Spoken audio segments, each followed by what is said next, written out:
안녕하십니까. 맘스 시사 오늘 순서 시작하겠습니다. 이제 선거가 진짜 며칠 안 남은 거죠. 이제 일주일 남은 건가요? 네.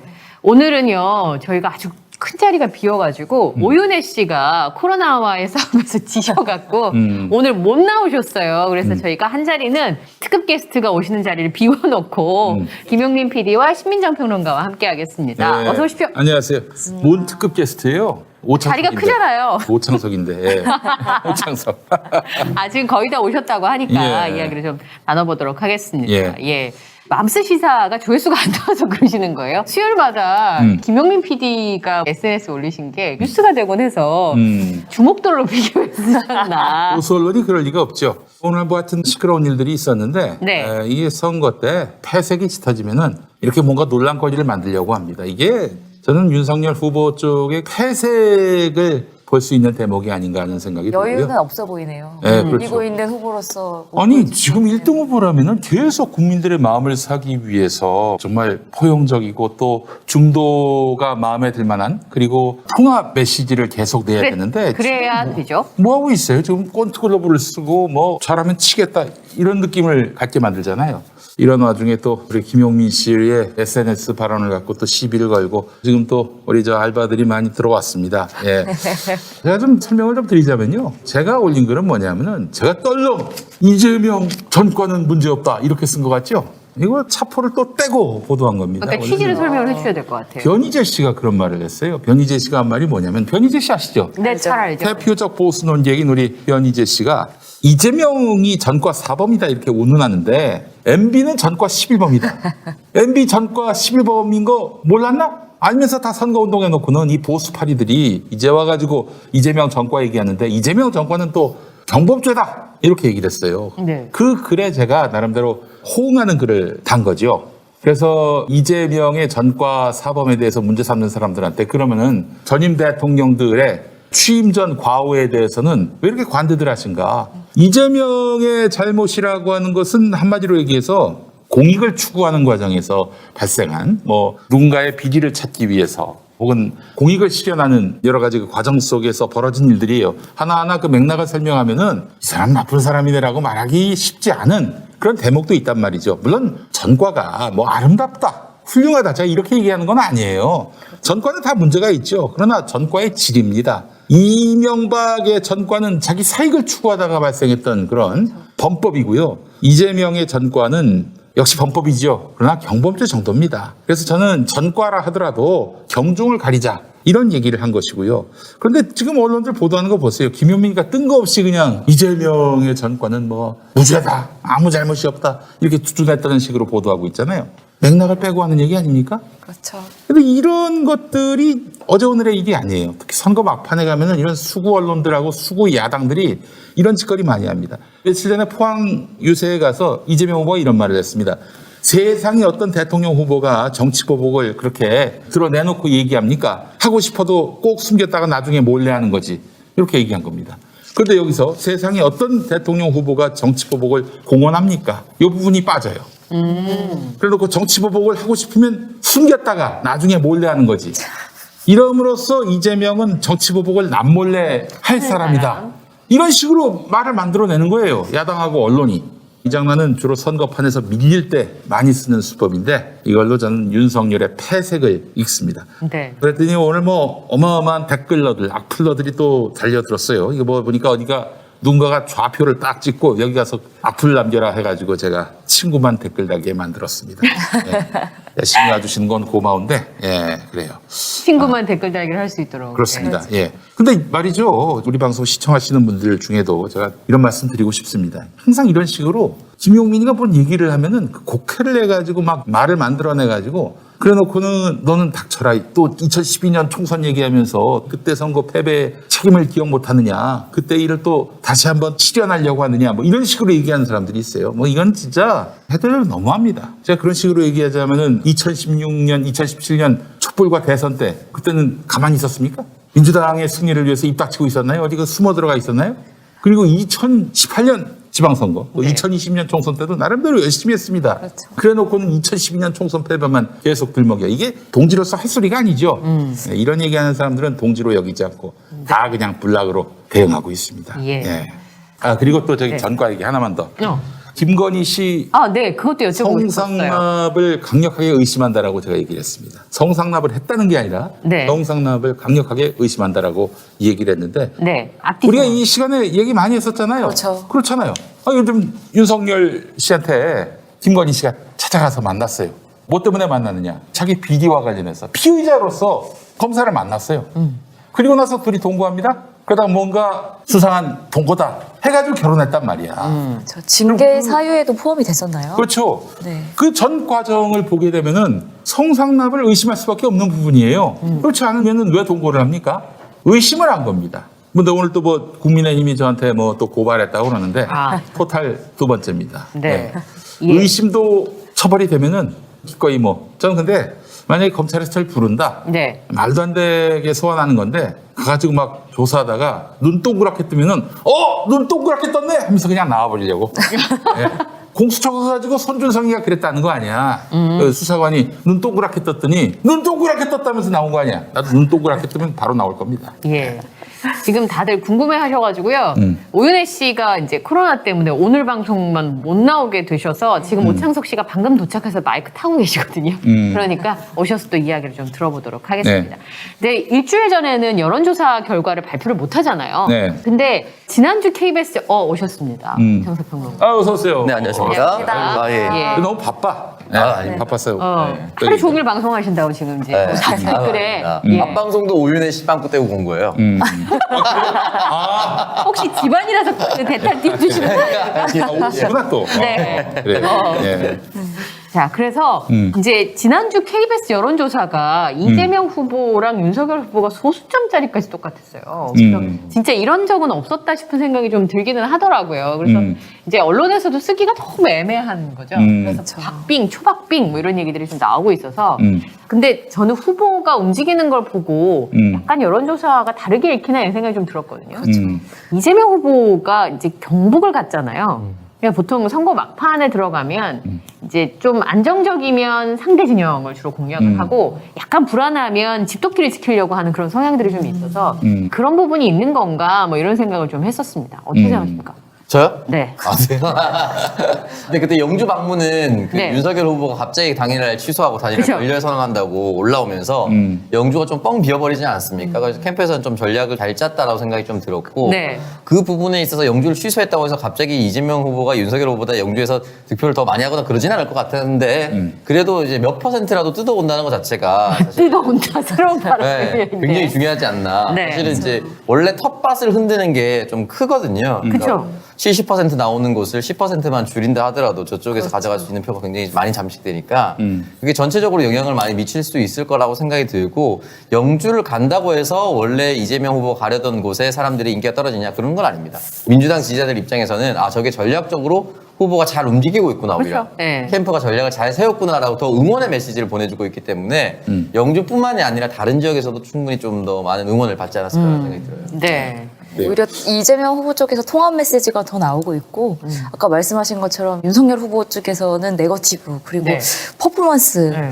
좀 불안해 보이는 그런 움직임이 읽히는 것 같아요. 네, 오늘 뭐 신천지 뉴스도 좀 나왔더라고요. 그래가지고 이제 그 부분도 오늘 보도가 많이 됐었는데 신천지는 뭔 얘기가 나왔어요? 신천지 CBS에서 단독 보도한 내용이었었는데 예. 신천지에서 집회하는 영상을 이제 공개를 하면서 특정 후보에 대한 뉘앙스를 주는. 그러니까 지난번에 이제 신천지 압수수색 때문에 그런 부분들을 이제 그걸 뭐라고 하나요? 설계라고 그러니까 해도 되나요? 예. 신천지 신도라고 하면 약간 굴욕적인 그 시선을 감당해야 됐잖아요. 네. 그랬는데 이제 그거에 대한 서력을 하겠다라는 식의 어떤 발언들이나 그런 분위기가 좀 나왔던 것 같아요. 네. 그래서 이번 선거를 어떻게 치르냐에 따라서 신천지의 어떤 입지 또는 이 신천지에 대한 관점이 달라질 수 있다라는 식의 어떤 얘기들도 같던 것 같고. 네. 그래서 이게 그냥 막 오가는 말들이 아니었구나. 이게 뭔가 뉘앙스가 읽히는구나 하는 거 보면서 그동안에 나왔던 의혹들이나 어떤 뭐 경선 과정에서 이야기들 뭐 좀 이해되는 부분이 있었어요. 그러니까 이제 네. 종교가 말이죠. 제가 평화나무 이사장으로 있는데 평화나무가 하는 일이 이 네. 종교인들, 교인들이 지도자한테 가스라이팅을 당해가지고 지도자가 하라는 대로 하라 했을 때 따르는 교인들이 많잖아요. 이런 교인들 때문에 사실은 이 종교와 정치가 뭔가 연을 이으면은 굉장히 위험해지는 거예요. 그렇죠. 예. 지금 한 10만 넘는 사람이 순식간에 그냥 뭐 문서 없이 뭐 문자로 보내는 거 없이 그냥 구두로 지도자가 옆에 있는 사람한테 구두로 이렇게 저렇게 해라라고 했을 때 이 사람이 나가서 10만 명한테 아무런 낌새도 모르게 철저하게 비밀이 유지되면서 실행에 옮겨질 수 있는 조직은 신천지밖에 없어요. 네. 그래서 위험한 거예요. 그래서 평화나무가 그런 가스라이팅, 종교계의 가스라이팅을 없애야 한다, 바꿔야 한다 해가지고 지금 활동하고 있는 겁니다. 예. 우리 찹쌀떡의 특징은 가장 큰 건 파당금이 50브릭스 이하의 달지 않은 파당금을 직접 만들어서 넣었다는 것과 설탕을 적게 쓰고 팥을 으깨지 않고 듬뿍 넣어 달지 않게 만든 것이 특징입니다. 호두, 당절임한 맛밤, 그리고 마카다미아를 넣어서 그 씹히는 맛이 아주 일품입니다. 제과 명장의 35년 노하우의 찹쌀떡의 맛이 궁금하지 않으신가요? 김용민닷컴 베스트셀러 빵준서 찹쌀떡 쇼핑으로 응원하자 김용민닷컴. 오늘 이제 첫 번째 얘기는 신민정 평론가 얘기를 좀 들어보도록 하겠습니다. 그래서 3.1절에 대선 후보들이 여러 가지 메시지를 냈잖아요. 네, 그런데 그랬죠. 이제 윤석열 후보가 처음 올렸던 트윗이 또 난리가 났었어요. 우크라이나와 함께한다는 내용을 올렸는데 귤에다가 이렇게 눈이 이렇게 올라간 그림을 그려놓고 지켜보고 귀까지 있다고요? 이렇게 네. 마치 누가 연상되는 듯한 그런 얼굴 그림을 올려서 이게 3시간 만에 또 삭제가 됐어요. 논란이 되니까. 그러고 나서는 또 한 가지 사진이 올라왔었는데 실내 현관문에 태극기가 개양되어 그건 있고 못 봤네. 또 개가 이렇게 쳐다보고 있는 개의 뒷모습. 그러니까 이 앵글에는 개의 뒷모습과 저 멀리 태극기가 개양된 모습. 네. 이게 지금 어떻게 해석하느냐에 따라서 상당히 기분이 상할 수도 있는 네. 그런 사진이 올라갔다 또 내려갔어요. 그리고 윤석열 후보 선대본부 측에서는 이거 뭐 우크라이나에서 있었던 오렌지 혁명이라는 걸 떠올리면서 실무자가 응원하고자 올린 거다. 그런 식의 어떤 얘기가 있었고 또 이준석 당대표는 실무자 실수다. 뭐 이 정도로 얘기를 실무자의 했었어요. 실수다. 지난번에도 네. 그랬어요. 실무자 실수 탓했어. 개 사과 때도. 그죠. 실무자 누굴까요? 그러면 이 실무자. 네. 그래서 왜 3.1절에 이렇게 경고망동을 하는가. 3.1절에 나와야 되는 메시지가 상당히 중요한 메시지들 많잖아요. 이게 중요한 부분인데 더군다나 지금 본인이 뭐 토론회에서 예. 관련한 무슨 한중일 연합 관련해서 일본군이 뭐 자위대가 뭐 필요함에 따르면 뭐 들어올 수도 있는 거고라는 식의 오해할 만한 발언들을 해서 또 문제가 됐었는데 왜 3.1절에 이런 메시지를 내는가 네. 많이 욕을 먹었어요. 근데 이런 메시지에서 또 3.1절 메시지가 그 뒤로 이어졌는데 윤 후보 페이스북 보니까 3.1 정신은 무조건적인 반일이나 배일이 아니다. 네. 조선의 자주 독립을 넘어서 인류 평등과 세계 평화의 대의를 선포하였다. 외라면서 어떻게 보면 곡해할 수 있는 3.1 정신이 반일과 배일이 아닐까요? 그걸 근본으로 하고 그걸 넘어서자는 건데 그래서 우리가 그 길을 해야 된다. 일본을 넘어서야 된다라고 했지만 이걸 읽으면서 느꼈던 생각은 역사 청산하지 않고 넘어갈 수 있습니까? 이런 생각 들더라고요. 그래서 이런 메시지도 좀 적절했는가 뭐 논란이 되고 있기도 하더라고요. 그런데 이제 왜 이렇게 일본과 관련된 일에서 목소리를 분명하게 내지 못하나 라는 걸 이제 열린공감TV가 연속해서 보도하고 있는 내용과 관련해서 살펴보니까 네. 왜 그런지 좀 알 것 같다. 자, 바로 또 종교 얘기입니다. 우리 오창석 씨는 종교가 뭡니까? 저 없습니다. 없어요? 한 번도 과거에 군대에서 개불릿, 개불리 초코파이 많이 주는데 초코파이, 던킨도너츠, 다이제 이렇게 올라왔습니다. 던킨 도너츠까지 메뉴가 확대됐습니까? 네, 천주교에서 던킨도너츠를 지른 바람에 네. 천주교 성당 앞까지 줄 서 있었습니다. 아니 그 이미지는 오창석 평론가 약간 교회 오빠 얼굴인데. 네. 그래서 나중에 절은 마지막으로 파격적으로 지른 게 네. 네. 오면은 아무 말도 시키지 않고 4시간을 잠재우겠다. 잠을 재우겠다. 잘 수 있게 해줬다. 이제 큰 겁니까 그게? 그거 파격적이었어요. 그럼 땡스반에 가서 어떻게 뭐 마음 편하게 잘 수 있겠어요, 밤에라도. 네. 그래서 음식 없이 불교의 승리였죠. 역시 무소유가 최고다. 아무 주는 것도 필요 없어요. 4시간을 잠재우는 게 최고였어. 안 먹겠다. 그래서 마지막에 불교의 완승으로 끝났습니다. 불교의 완성. 와, 제가 들었던 초코파이 얘기 중에서 가장 충격적인 그러게요. 결론이었어요. 오는 순간 잠재운다. 걸지 않는다고 갔습니다. 아, 스님들 진짜 어마어마한 걸 거셨네. 몰랐네. 네. 그러니까요. 귤 얘기로 돌아가면은 일단 오렌지 혁명이면 오렌지를 가져오는 게 최소한의 예의가 아니에요. 만약에 그걸 하려고 했다면 그게 아, 아니라 그렇죠. 예. 그렇죠. 최소한의 예의가 귤 아닌 오렌지를 가져오는 게 최소한의 예의였다고 생각이 들고 예를 들어서 한국의 전쟁이 났고 네. 한국을 대표하는 상품이 예를 들어서 김치다라고 하면은 우크라이나에서 대통령 선거가 있는데 김치 위에 이렇게 보드마카 검정색으로 웃는 표시나 화난 표시를 써서 한국과 함께합니다라고 하면 우리나라 사람들이 이걸 우리를 응원한다고 생각할까요? 조롱한다고 생각할까요? 조롱한다고 너무 생각하니까. 뻔하잖아요. 이거를 어떻게 이거를 응원한다라는 문구와 함께 귤 사진을 올리는지 이해를 할 수가 없고 아마 개사과 논란 때의 업로드한 사람과 동일 인물이지 않을까? 동일 인물일 거라고 저는 생각이 들어요. 왜냐면 표현 방법이 좀 비슷하다는 좀 생각이 비슷해요. 들었었어요. 예. 그리고 개극기 사진이 있었죠. 네. 개와 태극기를 태극기. 실내 개항했었던 네. 사진까지. 아, 그걸 개극기 사건이라고 합니까? 개극기 사건이라고 하는데 그게 아마 흔히 말하는 보수 극우 성향의 커뮤니티에서 네. 우리나라가 뭐 안 좋다 그들 입장에서 판세가 안 좋을 때 그런 표현을 쓴다고 하더라고요. 아, 아마. 그래요? 그래서 저는 아마 특정 커뮤니티에 좀 경도된 사람이 역시나 그거를 올리지 않았을까? 아, 윤석열 캠프 안에서 커뮤니티 그만 봐야 된다는 그런 조언해 주실 분 안 계신가요? 발언도 그렇고 윤석열 후보 발언도 그렇고 네. 커뮤니티에 너무 매몰돼 있다라는 생각이 아니 들어요. 조언해줄 사람이야 있겠죠. 근데 접근이 가능하냐가 제일 중요한 거지. 그렇죠. 아니 거기에 선거를 뭐 한두 번 치렀겠습니까? 제가 알기로만 해도 뭐 거기서 선거 치르신 거 선수 계산하면 만만치 않을 텐데 접근이 금지되는 상황이지 않을까라는 거고 얼마 전에 단일화 협상 보니까 장제원 의원이 다시 등장을 했더라고요. 네, 맞아요. 그걸 봐서는 아무나 후보에게 접근이 안 되지 않나 이런 생각이 좀 들었습니다. 오윤혜 씨 어디 갔냐고 계속 물으시는데 코로나와 전쟁 중이십니다 지금. 네. 예. 또 오늘 왜 이렇게 일찍 시작하느냐? 8시에 TV 토론이 있기 때문에. 마지막이죠, 예. 오늘이. 그래서 저희가 오늘 좀 일찍 시작했습니다. 네. 토론할 때 뭐 하시려고요? 토론할 때? 예. 아, 토론할 때 방송해봐요. 10명도 안 들어와, 그러면. 토론할 때 뭐 하려고 그런 게 아니라 네. 우리가 8시 방송하면은 안 됩니다. 아, 저는 어떻게 생각했냐면 네. 제가 이제 KBS 방송하잖아요. 네. 토론 끝나자마자 해설 방송에 나가면 그렇게들 많이 들어와서 보이시더라고요. 아, 맞아요. 그래서 이제 그런 거 준비하시는 줄 알았어요. 뽑아먹는 건 줄 알았는데 아니었군요. 아, 그런 줄 알았는데 아니었어요. 예. 제가 잘못 생각했습니다. 예. 자, 그래서 신민정 평론가 말씀 잘 하신다고 지금 얘기가 나오셨는데, 그러니까 오늘 이제 왜 이런 일본과 관련된 메시지에 대해서 이제 연원을 추적해본다, 뭐 이런 말씀. 네, 뭐 일단은 사진이 한 장 공개가 됐어요. 네. 윤석열 후보자가 검찰총장 임기 마치고 나서 대선 후보로 등록하기 전에 이제 외가를 들렸던 그날 그 일정에 네. 같은 사진인 걸로 보이고요.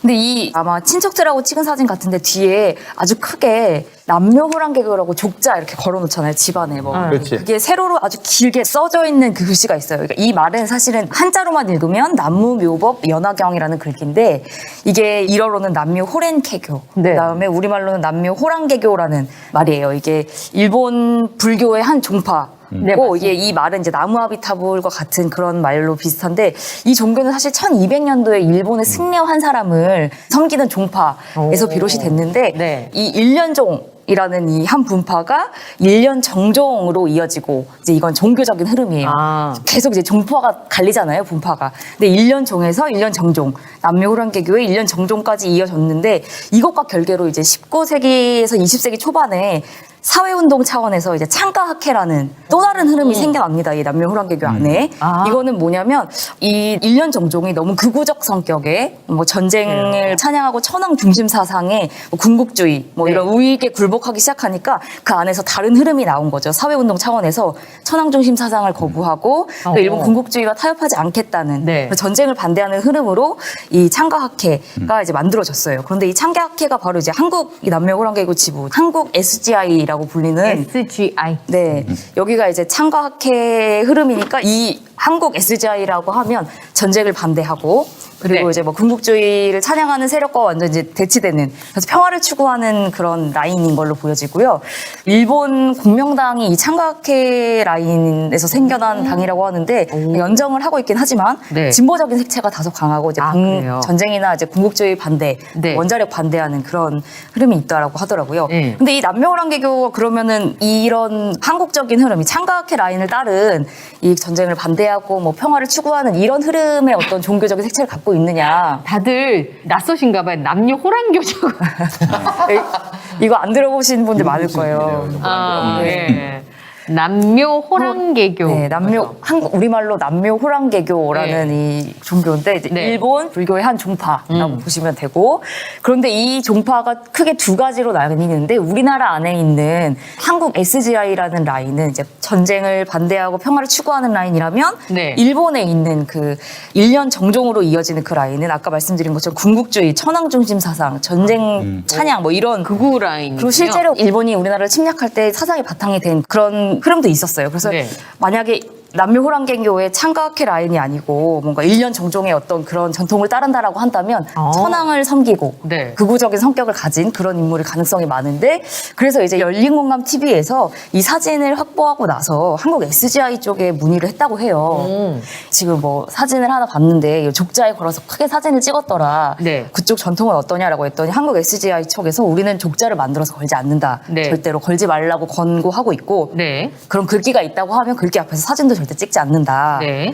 그러니까 족자로 걸고 거기 사진까지 찍는다고 하면 한국 전쟁의 어떤 근간을 제공했던 일련 정종의 계열의 어떤 그쪽을 따르고 있는 남묘 호랑개교 신도라고 볼 수 있는 거죠. 아, 그렇군요. 어릴 때 저희 먼 친척 할머니가 저 종교를 믿으셨어요. 남녀 호랑개교. 그래서 어릴 때 이제 그 집에 가 자잖아요. 그러면 주문이 있어요. 새벽에 일어나면 맞아. 계속 이걸 남묘 호랑개교를 자꾸 하면, 그러니까 말하자면 자손들이 복을 받는다. 네. 그런 거였는데 여러 가지 기도가 네, 담겨 그 있죠. 기도문 중에 하나여서 의외로 굉장히 많이 믿으시는 종교 중에 하나인데, 근데 그게 두 가지 종파가 있는지 오늘 처음 알았네요. 근데 네. 겨우 그런 사진 한 장으로 이렇게 추측할 수 있느냐라는 얘기가 있는데, 네. 계속해서 이 열린공감 TV가 보도한 내용들을 이어가 보니까 네. 일단은 이 윤석열 씨 아버님이 유명하신 경제학자잖아요. 네, 근데 이분이 교수님이라고. 공식적인 이력에 들어가 있지 않은 유학 이력이 하나 있더라고요. 아. 이분이 일본의 히토스바시 대학에서 석사를 하셨다는데,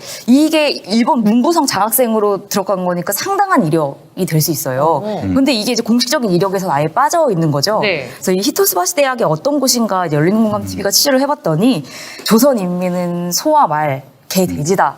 라고 말했던 이 모리 아리노리라는 사람이 만든 대학이라고 해요. 그래서 이제 극우적인 성격을 가진 많은 인사들이 나온 대학이고, 네. 그러니까 이런 대학에서 장학생으로 이제 석사학위를 한 윤 후보의 아버님. 그 아버님은 이 이력을 공식적인 이력에서 빼고, 근데 이분만 그러면 일본 어떤 유학에 영향이 있었느냐? 열린공감 TV가 이제 제보를 받은 바에 의하면 고위급 공직자에게 제보를 받았다고 해요. 네. 이 제보자가 윤 후보와 3시간 정도 미팅을 했는데, 그동안 뭐 일본에 대한 이야기, 일본에서 생활했던 이 이야기를 엄청 향수에 젖어서 신나게 3시간 동안 하셨다는 거예요.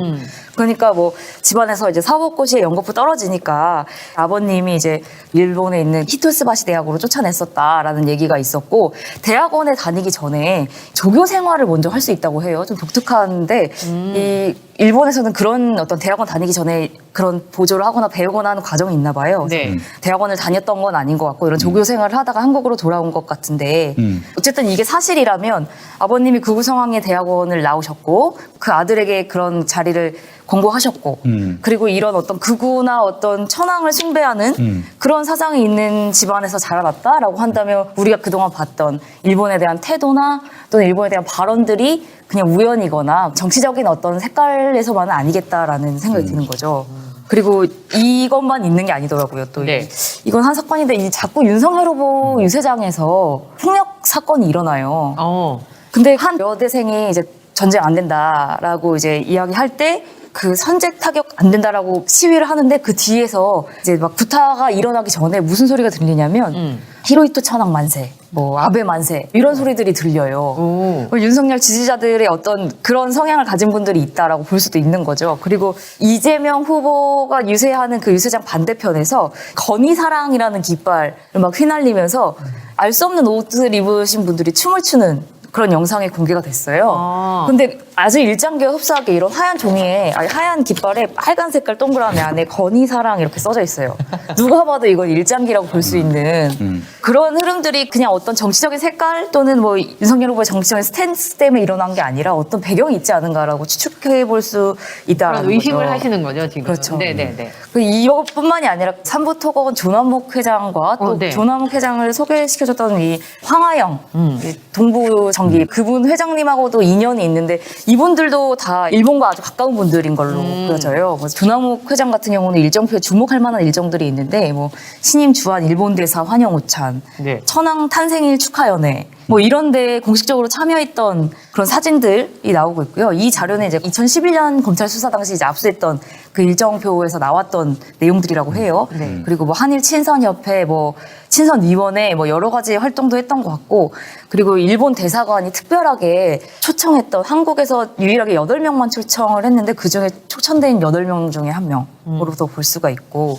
이분이 이제 조남욱 회장도 일본과 관련한 가까운 그런 인사로 보여지는 그래서 이분들의 어떤 친분 관계가 단순히 뭐 우리가 생각했던 어떤 사업이나 비즈니스 또는 여러 가지 뭐 그런 것만뿐만이 아니라 일본에 대한 어떤 인식이나 관점들도 좀 영향을 주지 않았나라고 열린공감 TV는 추측하고 있더라고요. 네. 그래서 이게 이번 선거는 한일전이다라고 댓글 남기시는 분들 많잖아요. 그래서 이거 너무 오바다라고 하시는 분들이 있으신데 방송 3편 연속으로 보고 나면 이게 충분히 그렇게 말할 수 있겠구나라는 생각이 들었습니다. 네. 그래서 오늘 이제 시민적 평론가 얘기를 쭉 해주셨는데 사실은 지금 여론조사도 그렇고 굉장히 박빙이어서 판단을 어떻게 하느냐에 따라서 진짜 추가 어느 쪽으로 기우느냐에 따라서 결정이 되는 굉장히 중요한 순간이잖아요. 근데 제 기억에 이 일주일 안에 별의별 일이 다 있어요.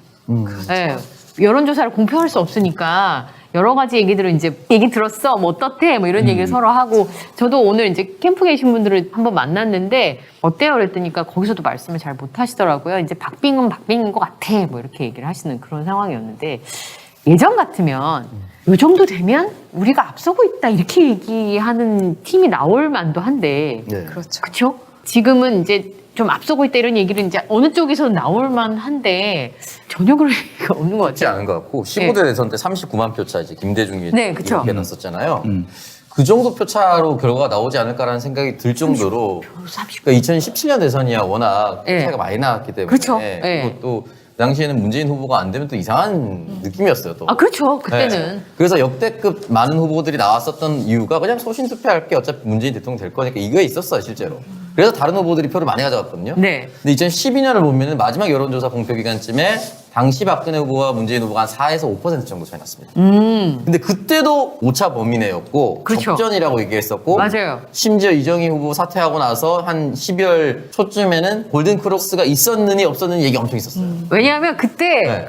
카톡으로 메시지들이 언론사에 이렇게 쫙 쏟아졌어요. 그때. 쏟아져가지고 네. 다들 자기가 받은 게 진짜라고 믿고 네. 확신에 태서 방송을 해가지고 난리가 났었어요. 그래서 여론조사 공표 기간 끝나기 전에 이제 골든 크로스가 있었느니 없었느니 그래서 네, 맞아요. 투표에서도 확실히 긴장을 했었던 게 마지막 TV 토론에서 이 정도 하면 뭐 경찰에서 뭐 나와야 되지 않느냐 하니까 갑자기 그 당시 김용파 경찰청장이 튀어나와서 뭐 개입이 없었느니 국정원 대선 개입이 없었느니 네. 이런 얘기를 했었거든요. 근데 4, 5%도 그 정도 이제 초접전이라고 얘기를 하고 양쪽이 긴장을 했었는데 지금은 뭐 0.1 차이 나고 이런 것도 있어요.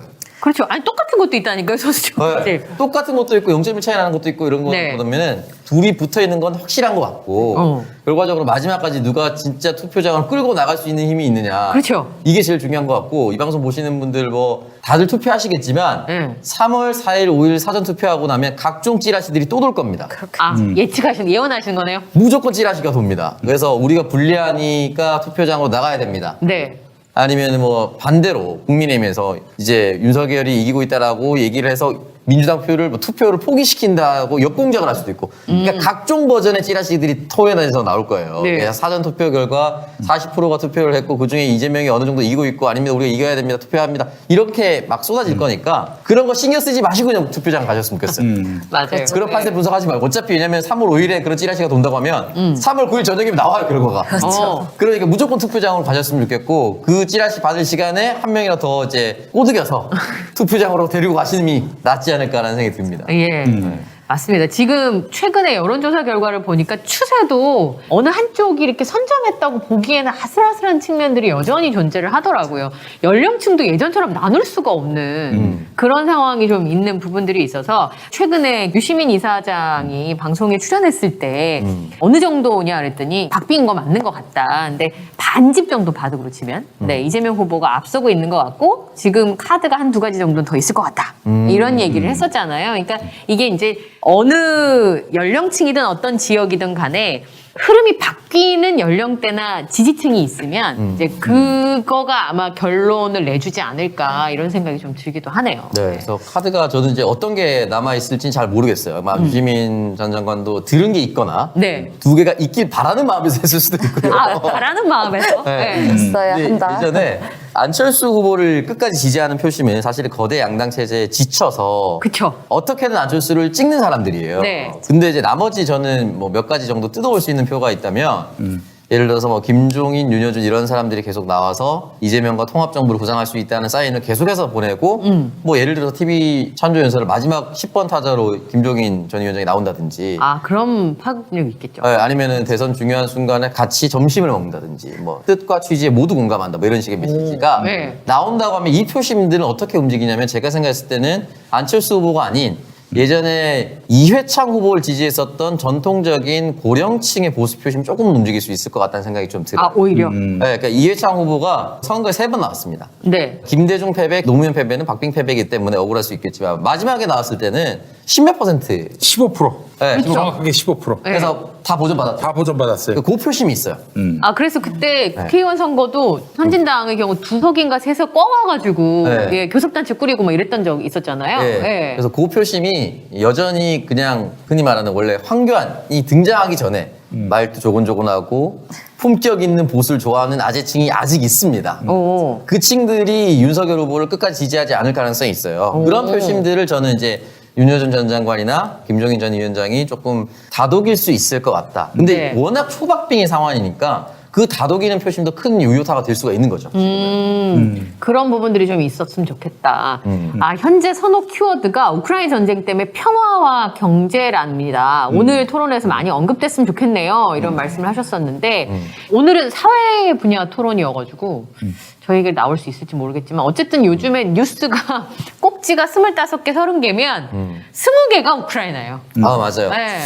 그래서 사실은 대선이 좀 묻히는 측면도 있는 것 같기도 하고. 근데 여러 다른 제3세계 국가들이 있고 네. 강대국들에 의해서 짓밟히는 나라들이 정말 헤아릴 수 없이 많은데 네. 그들의 목소리는 완전히 뭐 보도도 안 되고 우크라이나만 이렇게 보도가 되는 것 같아서 물론 우크라이나의 지금 이 상황도 참 너무나 우리가 좀 응원해주고 싶고 네. 러시아의 이런 침략은 정말 비난에 마땅한 일인데 그 다른 나라의 그 약소국들의 침탈의 이야기들은 완전히 우리 관심 바뀐. 그래서 전쟁은 우크라이나에서만 있는 것처럼. 러시아만 일으킨 것처럼 되고 글쎄 있어요. 말이에요. 미국이 배경이 되는 충분히 뭐 미국이 욕을 먹을 만한 전쟁 이야기는 전혀 안 나오고 있어요. 뭐 이스라엘이나 뭐 이런 쪽에서 일어나고 있는 일들도 많은 사람들이 피 흘리고 있는데 지금 얘기가 되는 건 우크라이나뿐이죠. 근데 크림반도를 침략할 때는 이런 만큼의 관심을 받진 않았던 것 같은데 2014년 때는 어쨌든 이번에는 우크라이나 전쟁이 굉장히 관심을 많이 받고 있는 상황이어서 근데 이게 어떤 영향을 줄진 잘 모르겠어요.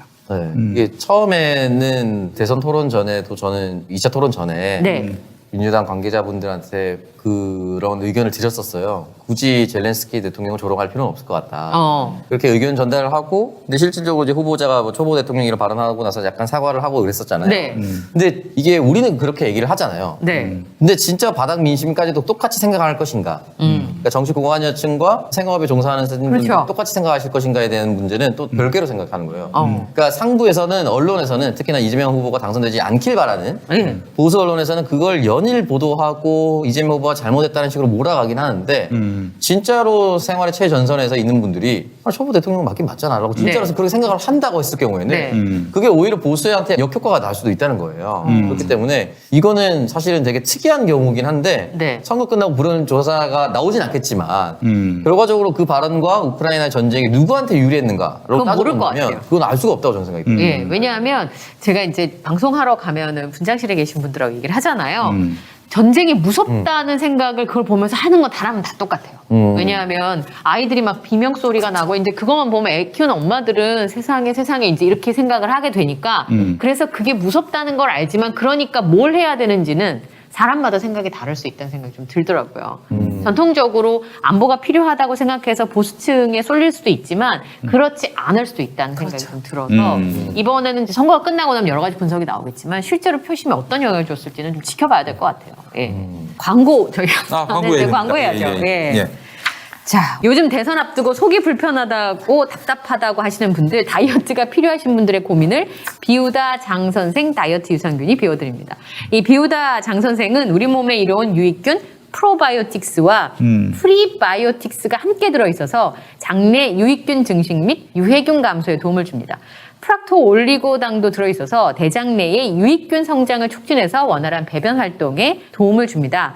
그리고 탄수화물의 지방 합성을 억제해주는 가르시니아 캄보지아 성분이 포함돼서 체지방 감소에도 도움을 주는 건강기능식품인데요. 보다 자세한 내용은 김용민닷컴에서 직접 확인해 보시기 바랍니다. 요 앞에 있는 거, 예, 그게 이제 오늘 광고하는 제품인데요. 이 비우다 장 선생을 하루에 2번 식전에 한 포를 입안에 털어넣은 후 20-30ml 이상의 충분한 물과 함께 섭취하시면 되고요. 아, 샤인머스켓 맛이군요.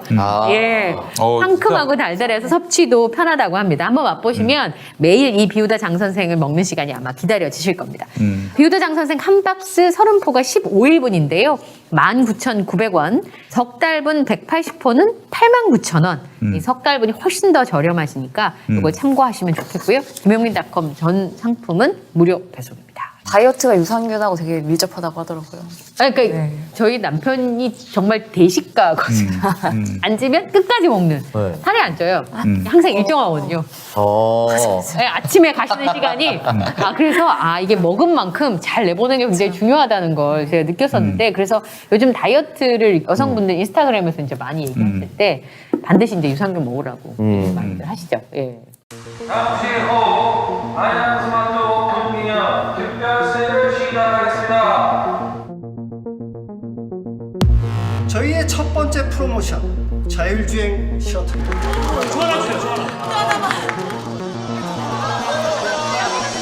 이번 달 야심차게 준비한 프로모션 제품들입니다. 모두 무료로 제공해드리겠습니다. 렛츠고! 오늘 제가 이제 말씀드리려고 하는 거는 20대 여성들에 대한 표심에 관련된 얘기인데요. 제가 유시민 이사장 얘기를 왜 말씀을 드렸었냐면 반집 정도 앞서고 있다라는 것 중에 하나가 요 20대 여성들에 대한 이야기가 나왔다는 거예요. 그러니까 최근에 20대 여성들이 주로 가는 커뮤니티에서 윤석열 후보가 이제 여성가족부 폐지를 비롯해서 이제 젠더와 관련된 여러 가지 발언들을 했었잖아요. 거기에 대한 반발 심리로 어쨌든 20대 여성들의 표심이 움직이고 있다라고 하는 내용들이 좀 나오고 있어서 오늘 그 말씀을 좀 드리겠습니다. 최근에 유시민 전 노무현재단 이사장이 KBS 프로그램에 출연을 해서 젠더 갈라치기엔 대가가 따른다. 왜냐하면 한쪽의 편을 들어주게 되면 어쨌든 상대 쪽에 있는 사람들은 마음을 움직일 수밖에 없는 그런 상황인데 2030 세대 여성들은 글쎄요. 제가 느끼기엔 굉장히 진보적 성향을 가진 사람들이 굉장히 많은 상황입니다. 그래서 실제로 윤석열 후보가 지난번에 뭐 구두발도 그렇고 또 여성가족부 폐지 이런 것들을 주장하고 있기 때문에 사실 여성들이 그런 부분에 있어서 반감을 좀 가지고 있는 것도 사실이거든요. 저는 이제 20대에 딸을 둔 엄마들하고 친하니까 얘기를 들어보면 굉장히 그런 부분에 예민해요. 그래서 실제로 결혼을 안 하겠다는 건 뭐 많고요. 그리고 이제 남성과 여성의 역할에 대해서도 굉장히 예민하게 반응을 하는데 최근 여론조사에 그런 부분들이 좀 눈에 띈다고 합니다. 지난달에 24일부터 27일 날 오마이뉴스랑 리얼미터 조사에서 20대 여성의 이재명 후보 지지율이 32.4%로 윤석열 후보의 24.8%의 7.6%포인트가 앞섰다라고 하는 건데요. 이 숫자도 굉장히 중요하지만 흐름도 되게 중요하거든요. 왜냐하면 요즘 20대 애들은 정치에 관심이 없다 이렇게 판단할 수가 없어요. 그들의 표심이 실제로 후보나 당선자를 바꿀 수 있는 결론을 냈던 적이 있었기 때문에 근데 올해 1월 1주차에 같은 조사를 했을 때 이재명 후보가 29.2%, 윤석열 후보가 27.1%였어요. 그러니까 20대 여성에 대한 두 후보의 지지율이 박빙이었단 말이죠. 근데 이게 1월 둘째 주부터 시작해서 계속 박빙의 흐름을 보이다가 최근 들어서 30%에 안착을 한 거예요. 20%에서 계속 박빙의 흐름을 보이다가 30%에 안착을 하고 2월 둘째 주 들어서면서 37.7%, 그리고 셋째 주 36%, 그리고 2월 마지막 주에 37.4%, 그리고 지금 말씀드린 이런 흐름을 보였던 거죠. 근데 그에 반해서 윤석열 후보는 20%대를 계속 끝까지 유지를 하고 있는 그런 상황이었습니다. 그래서 실제로 20대 여성의 표심이 꽤 많이 움직이고 있다라고 하는 해석이 좀 가능한데요. 이 조사만 그런 게 아니라 다른 여론조사에도 보면 20대 여성들의 표심이 좀 움직이고 있는 건 사실이고요. 그다음에 최근에 국민의힘이 공개한 사법개혁 공약 보도자료에 여성 혐오다라고 오똑해가 포함돼서 실무자를 해촉하는 그런 일들도 있었잖아요. 그래서 저는 이런 부분들이 실제로 굉장히 영향을 좀 많이 주지 않을까 이런 생각이 좀 들어서 20대 여성들의 표심들을 좀 지켜봐야 될 것 같다라는 생각이 듭니다. 제가 한 프로그램을 보니까 이번에 투표율을 77%로 계산했을 때 아마 2% 정도에서 박빙에서 이제 당선자 후보 갈린다고 하면 그러니까 실제로 한 70만 표 내에서 이제 결정이 될 거다 이런 얘기들이 있더라고요. 그러니까 일주일 동안 앞으로 이제 어떤 흐름이 가져가느냐에 따라서 실제로 영향을 많이 줄 거라는 생각이 좀 들고 20, 30대 애들은 충분히 움직일 수 있는 표심을 가지고 있어가지고 그런 부분들을 좀 지켜봐야 되지 않을까 그런 생각이 좀 듭니다. 예. 저는 이제 결과적으로 양당 후보가 비호감도가 워낙 높다 보니까 그렇습니다. 여성의 표심이 정해지지 않았다라고 보는데 결과적으로는 참 슬프지만 누가 더 싫으냐로 결정이 날 것 같아요. 네, 그렇습니다. 네. 근데 이제 윤석열 뒤에는 이준석도 함께 있거든요. 비호감 덩어리가 두 개가 있습니다. 그렇기 때문에 그 부분이 영향력을 좀 미칠 것 같고 결국 이준석 대표가 지금 돌아다니면서 선거 지면 당에서 저와 윤석열은 사라진다라고 하니까 사람들이 네. 콜 이렇게 하면서 아니 공유를 많이 하고 있어요 지금. 선거에서 이겨도 이준석은 없어져요. 그건 알고 있어야지. 왜요? 그 당에서 어떻게 할지 모르죠 뭐. 그 당에서 그 이준석 같은 사람 내버려 두지 않습니다. 가장 낡은 당인데. 어쨌든 이준석 대표가 상징하는 표심이 있어서 그건 필요하지 않나요? 뭐 윤석열이 뭐 또 대통령 할 것도 아닌데 뭐 한 번 쓰고 마는 거지. 갖다 버릴 겁니다. 틀림없이. 이게 이제 5월 9일 취임하고 6월 1일 지방선거라 네. 대선과 지선이 사실상 맞붙어 가는 거고 그렇죠. 그러면 이제 5월 9일 취임할 때 어느 정도 조각을 꾸릴 수 있을까 장관 인선이나 이런 것들에 있어서 그렇죠. 그럼 굉장히 상징성 있는 인물들을 막 던져 놓을 수 있어요. 그러니까 이재명 정부가 탄생한다고 했을 네. 경우에 그러면은 이제 사실은 지방선거는 솔직히 말씀드려서 대통령 선거 공약과 공약집이 거의 비슷할 겁니다. 그렇겠죠. 지역별로. 예. 이재명 후보가 5월 9일 취임한 거 6월에 실현하겠습니다라고 그냥 가는 거예요, 그냥. 네. 그렇기 때문에 그것까지 계산을 한다고 했을 경우에도 저는 뭐 이준석과 윤석열 후보가 둘 다 비호감도가 높아서 그리고 결국 여가부 폐지 이 단문을 누가 했느냐를 떠나서 아마 이준석의 입김이 크게 작용했을 거라고 많은 분들이 예측하고 있잖아요. 그런 부분에 있어서도 여성 표심이 결과적으로는 아마 이재명 후보를 투표할 가능성이 높지 않을까. 그리고 가수 박혜경 씨라든지 네. 변영주 감독이라든지 네. 이런 몇몇 분들이 또 공개적으로 지성을 해주셨기 때문에 변영주와 남은 몇몇 분들이 좀 더 용기를 낼 수 있지 않을까라는 생각도 들어요. 그러니까 이번에 사실은 이제 선거가 대통령 선거이긴 하지만 대통령 선거 끝나고 나면 정치 지형이 꽤 많이 바뀌지 않을까. 누가 승리를 하든지 이제 그런 생각이 굉장히 많이 듭니다. 그러니까 오늘 이제 얘기를 하고 나니까 대통령 선거를 치르고 나면 이제 당의 모양새도 많이 바뀌지 않겠나. 이제 공천 작업 들어가게 되고 이제 주도권 싸움이 들어가게 되니까 꽤 정치 지형이 많이 바뀌지 않겠냐. 이런 얘기들을 많이 하시더라고요. 예. 김영